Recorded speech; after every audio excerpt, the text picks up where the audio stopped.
কথা না বলে পূর্ণিমার রূপে মুগ্ধ হতে শেখ।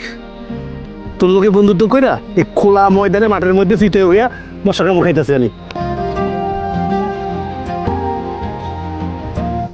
এটা অবাক হওয়ার কি আছে?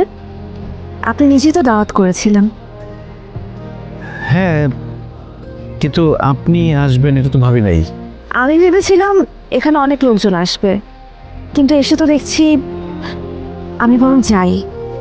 কষ্ট করে যখন আসছেন কিছুক্ষণ থাকলেই হয়। ঠিকই কি করব? শুয়ে শুয়ে পূর্ণিমা দেখবো? চেষ্টা করে দেখতে পারেন। ঠিক আছে, চলুন দেখি কিছুক্ষণ। চারটা এদিকে না, আকাশে। আজকে আবার কি মনে করে? আপনার টাকাটা ফেরত দিতে আসছিলাম। কি কিছু বলবেন? না।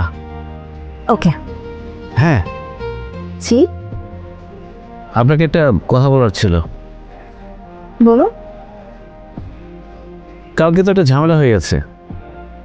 কি ঝামেলা? আমরা যে চাপটা দেখছিলাম না, হুম, সেটা সবারও চুরি হয়ে গেছে। এখন পর্যন্ত এই কথাটা আর কয়টা মেয়েকে বলেছেন?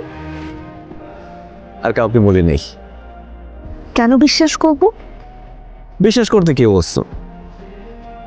আমি তো বলি পরীক্ষা করে দেখেন। যাচাই করে না দেখলে বুঝবেন কিভাবে কোনটা আসল আর কোনটা নকল? সিগারেট টিগারেট খান নাকি? আরে ধুর, ওসব কিছু না। তাহলে আমার জেদ অনেক, তো এগুলো করলে আমার সহ্য হয় না। ও, যে দিব। না প্লিজ। ঠিক আছে, আসবো না। সিগারেট আবার কবে ধরেছো? মনে নাই।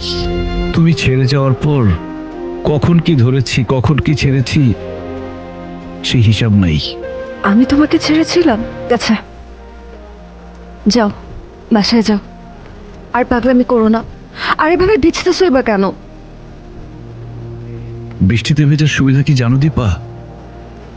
চোখের জল আর বৃষ্টির জল বাইরে থেকে আলাদা করে চেনা যায় না। নিজের উপরে আর কত অত্যাচার করবি?